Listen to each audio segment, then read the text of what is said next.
1st Congressional District candidate Dimitri Cherny was not invited to the Charleston County Republican Party's 1st Congressional District debate last night at the Yorktown. Today, he speaks exclusively to me for a special edition of Quintin's Close-Ups. And be sure to download the free Quintin's Close-Ups app in your Apple or Google Play stores. Dimitri Cherny, it's so good to see you again. Good to see you. Yes, sir. I appreciate it. Let me just talk to you about the obvious. And this is the Instagram video here. Turkeys! Oh, about this next. Chief of Galactic Police on the planet Xenon. This is your final warning, Star Reddit. Intergalactic criminal wanted on 8 different star systems for breach of contract, now posing on the planet Earth as Larry Kabrovsky, chairman of the Charleston County Republican Party. You still have the opportunity to change your long pattern of disregard for contracts. If Cherny is not at the Republican candidates forum tonight, you leave us no choice but to arrest you at the forum and take you back to swift justice on the planet Xenon. Our starship is now in orbit around Earth, and our landing crew is standing by. Don't bother putting up a struggle, Larry Kabrovsky, or we'll use our Acme disintegration pistols on you. This is your final... So there it goes. That's the video that everybody's been talking about. Good. I finally got one that maybe is going to go viral, huh? I think it has already. Yeah, it's funny. I posted that yesterday. You know, this is the second one in a series. Okay. For this, I did another one. I don't know, a week and a half, 2 weeks ago or so. This is exactly the same. Okay. Same idea. I'm getting much better at the video editing. I have now you know my feeling. I know. Now I love it. Frankly, I could just spend all day, and I have been spending a lot of days just doing video editing. But what is it like to be you? After this video here. Well, I'm still the same guy, but you know, I guess I'm a little bit more complicated than your typical political candidate. Maybe a little bit more creative than most of them. I mean, you think about it, most political candidates are lawyers, and lawyers aren't particularly creative.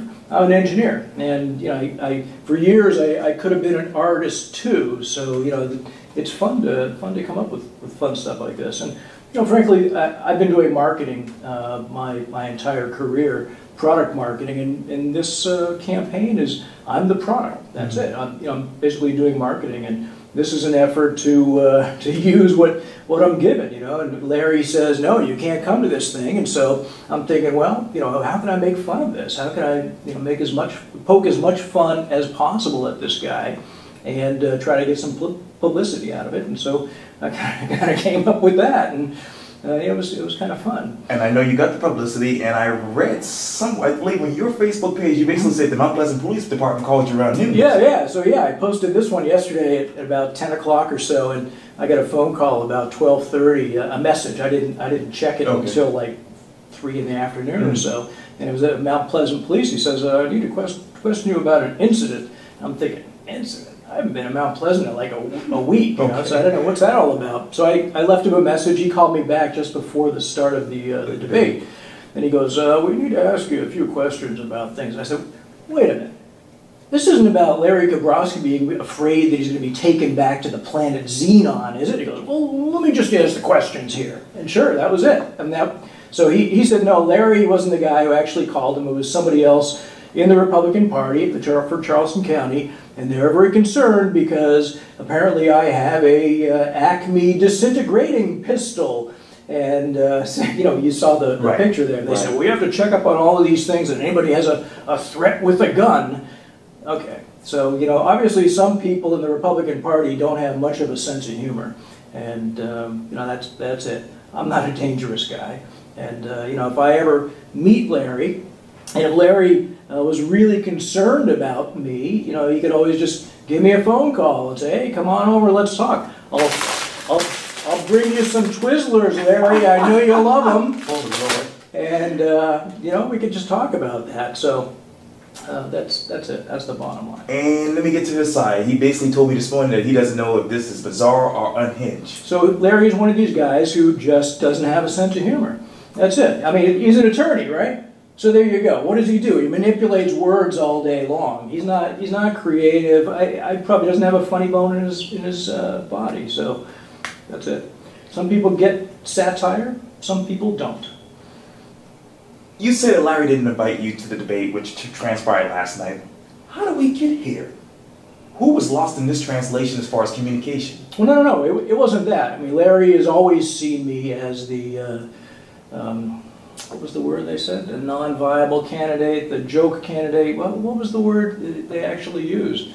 The Republican Party, you know, came out and said, no, I'm not a real candidate at all. So I think what it boils down to is, you know, they have the power. Political parties are private clubs.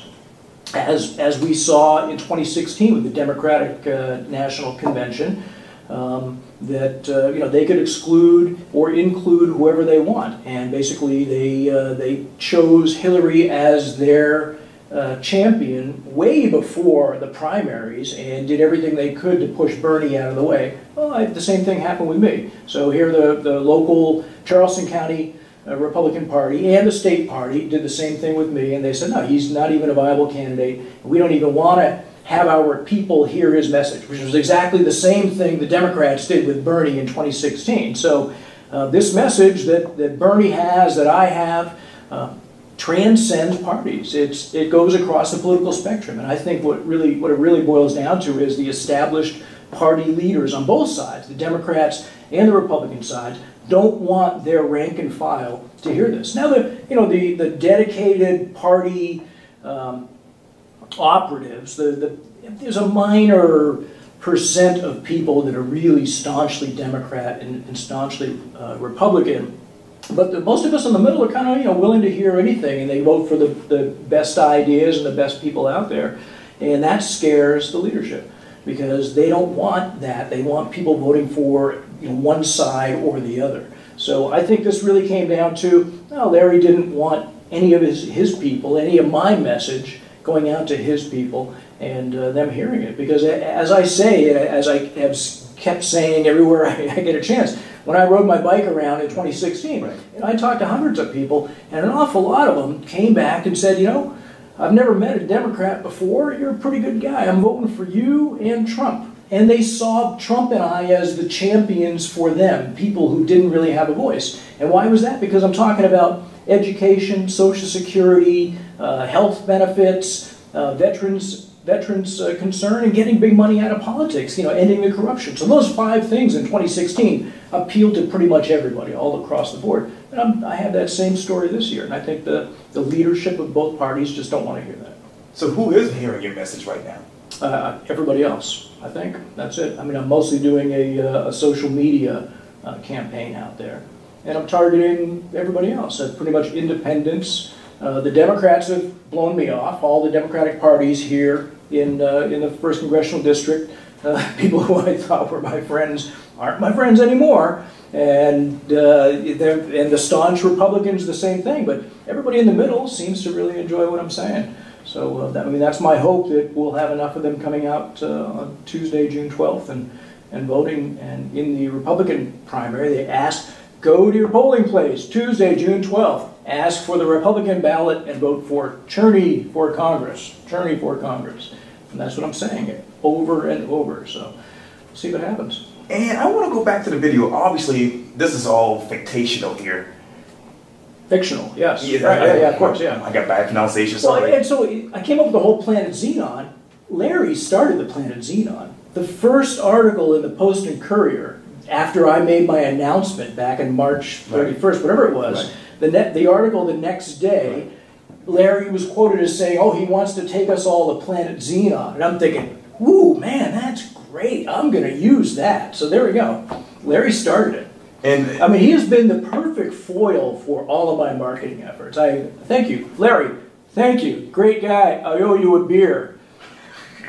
Let me get back to this Instagram video. Jesus, you basically said, and this is, I don't know if this is true or not. You basically said, hey, Kabrowski's breached this particular contract. Breach of contract. Yeah. What do you mean exactly? Well, I mean, there's an implied contract that if you're running on some party's ticket, you should get all the benefits from the party. Now, that isn't true because, again, like I said, parties are private clubs, and they can include or exclude whoever they want. Nobody knew that before the Democratic Party excluded Bernie in 2016, but now we know since 2016. And so I hoped maybe they'd let me in on these things. And some of the other party people around here have been fine. I went to a couple of Republican things up in Dorchester County, so it wasn't a big deal. But yeah, they can exclude or include who they want. But so I just thought, well, how will we call this? Breach of contract? What is it some intergalactic criminal would actually be doing on 8 different star systems? And that's it. And now you also said this too, allegedly, that Kabrowski may have a history of breach of contract.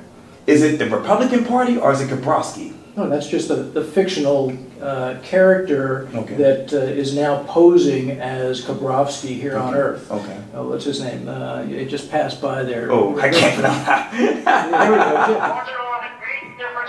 Yeah, Gengestar Renacek. Yeah, interesting. But let me get back to last night. I was watching the debate online as I was walking down King Street. 5 things that you took away from the debate in your mind.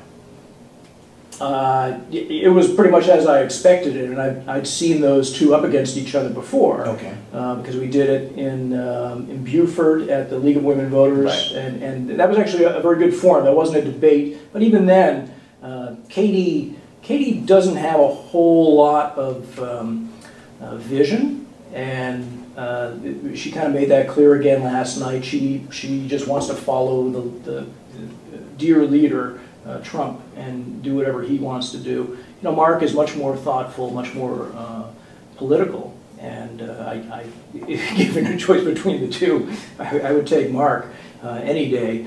But so there was a lot of mudslinging going on. And Mark, tries to defend himself with his facts, but yeah, he's got a spotty history, so it'd be pretty tough. I mean, I feel sorry for the guy being in the position that he's in out there.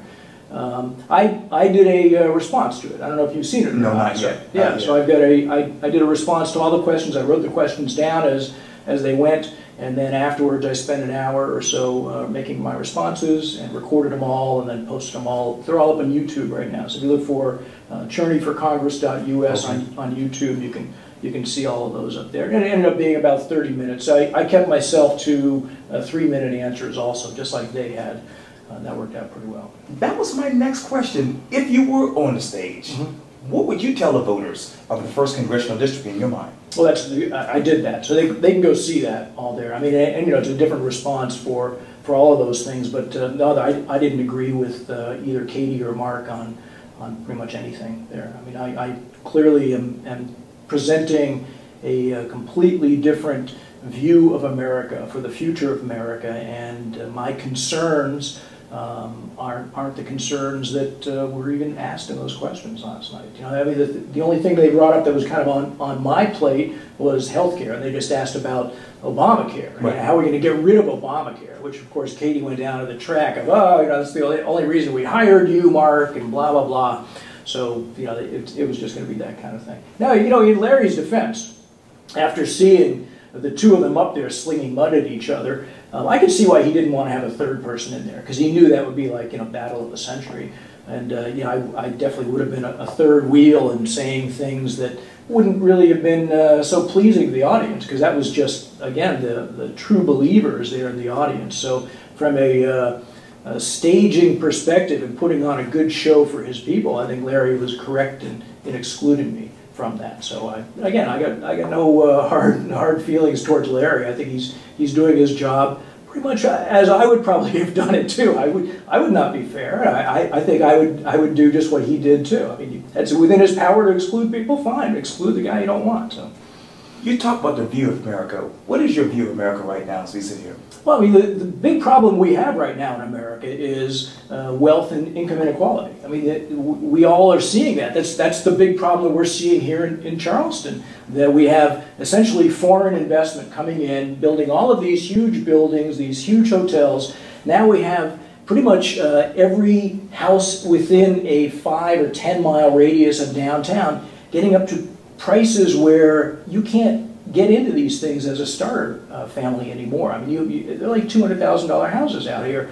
So we've because of the foreign investment, it may not be Germans, but it may be just other Americans that are coming in and buying things up. We're all priced out of our own town. So that's the big problem. And yet, the jobs that are around here don't pay enough to actually afford to buy a house or even to rent a house comfortably. You know, I've been looking at other jobs. I'm afraid I'm going to have to leave Charleston again after this is all over, because there are no jobs around here that actually suit me and that would pay enough for me to be here. So I mean, the maximum paid jobs I've seen so far are like $15 an hour, which is, you know, barely a starvation wage here in Charleston. So that's the problem, that we have most of the dollars that have gone into the economy since the 80s have gone into the bank accounts of just 10% of Americans. The rest of us, 90% of us, are still dealing with the same $2 trillion we had in the mid-80s. The new $19 trillion that are new since the 1980s are in the bank accounts of the 10% of people out here. That is wealth and income inequality. And this is, when I talk to my communist friends, they call it late-stage capitalism. But essentially, that's what it is. I mean, all of these things, when it's unfettered free market capitalism, that's what happens. All of the dollars eventually trickle up to the people at the top that have the capital. They can reinvest in things. And then they have the power at that point where they can buy the politicians, so they make the laws so they don't have to treat the rest of us fairly. So we all have low wages, we have no health care, there's really high rents out there. It just becomes a huge problem. The way it's always been solved in the past, a war. A war, thousands, hundreds of thousands, millions of people die, and the rich people get killed just as much as the poor people, and suddenly everything gets re-jumbled up again, and basically you're dealt a new deck of cards, and everybody plays the game again. And then again, somebody ends up becoming the winner, and then there's another war. And through history, this thing has gone on for millennia. That's exactly the way it happens, and we're going to be facing the same thing here now. I mean, it may not happen during my lifetime, but it's definitely happening. And the double whammy that we're facing is we have environmental devastation coming down the pipe with climate change. So we're going to have climate change refugees. As the oceans rise, you know, we're talking about a 3-foot rise here by the year 2100. Well, it's probably going to be long before 2100, but whenever it rises 3 feet, the next day it's going to be 3 feet and 1 millimeter. And then the next day it's going to be 3 feet and 2. But it's an exponential increase in the amount of water. And it's not stopping until it goes up at least 30 feet from the amount of carbon we have in the atmosphere right now. So think about it. Maybe 2100, maybe 2200, right here we'd be out of the water. We're about 30 feet off the ground. But everything else is gone. Nobody's talking about that. And what are you going to do with all those climate refugees? We think it's bad, all the refugees coming out of Syria now, which are basically climate refugees. It's going to be all over the world that's going to be happening. Nobody's talking about it. Nobody's even thinking about it. That's my big concern. That's one of the reasons I want to go to Congress, because I'm thinking about that stuff. I'm concerned about making sure that our grandkids, our great-grandkids, actually have a decent future. And we have to put things into place right now, long-term plans, to make sure that happens for them. And if you were to be elected to Congress, a lot of people, or most of the Congress people, are most of the times invited to the White House by the president, current president, whoever, you know, whenever that is, depends on what terms and whatnot, Democratic or Republican. But if you were to be invited to the White House by President Trump, what would be your first question to him one-on-one? I'm not sure I'd go. The man just disgusts me. It really does. I don't think I wouldn't want to touch him. He probably doesn't want to touch me either, because I know he's very germophobic. But I don't want to touch the guy. I think he's a almost perfect example of how bad humanity can be. And so I wouldn't even talk to the guy. Let me fast forward to June 13th. Write the headline. Dimitri Cherny will be what? Cherny wins the Republican primary in South Carolina. Guy with Bernie tattoo on his arm wins the Republican primary. And the Twizzlers and all of that other stuff. Yeah, and I mean, I'm really hopeful that happens, because if it does happen, what that's going to do is really break people out of their complacency all around the country, maybe all around the world, because if it can happen here, that someone like me with a completely different story can actually break through the establishment, whether it's the Democratic establishment or the Republican establishment, and have another message. I think that is going to be really exciting for millions of people around the country, millions of people around the world even. So I mean, it'll be a great hope for America. How would you rewrite your story right now? Rewrite? I think my story is going exactly the way it should be. I really enjoy where you incorporated it up. The first time you ran for Congress and now, how would you rewrite that for those people who still don't know who Dimitri Cherny is? I wouldn't. I wouldn't rewrite it. I think everything I've done, my first run as a write-in candidate, I learned an awful lot, and so I ran on the Democratic ticket in 2016. And again, I learned an awful lot. But what I mostly learned in 2016 was that the gerrymandering here in South Carolina was unbeatable. You can't get around it. And because my ideas align more closely with the Democratic Party in 2016, that's why I did that. But I recognized, and all of the other congressional candidates across the state all recognized, we fell short, every one of us, by 70,000 votes. I mean, what are the odds of that happening randomly? Not at all. So that is gerrymandering. All of the congressional districts have been gerrymandered so that Democrats cannot win, and they're going to lose by 70,000 votes or more. So that's why I'm decided to run on in the Republican primary this time, because I figured that's the only way I could actually do this. If I can get enough people that voted for me in 2016 to vote in the Republican primary on Tuesday, June 12th, then we knock Mark Sanford out. He's basically out of a job then at the end of the year. He won't be running in the general election in November, and I would be, again, the Republican candidate from South Carolina, and I'd go up again against whoever's going to win the Democratic primary, either Toby or Joe. So, and that's just the way it would go. Dimitri Cherny, what's your name again? Cherny? No. Oh, yeah, I don't know. That's, both of those names are Albanian. Oh, okay. So yeah, I came up with those little Google Translate. So if you want to have a little excitement, you can go Google Translate those things back from Albanian and see what they actually mean. Wow. Yeah. Well, it was so good talking to you as always. Very interesting. Thanks a lot. Thank you. Good seeing you. Yeah, likewise. Yeah. Can I get a whistle now? Oh yeah. Thank you.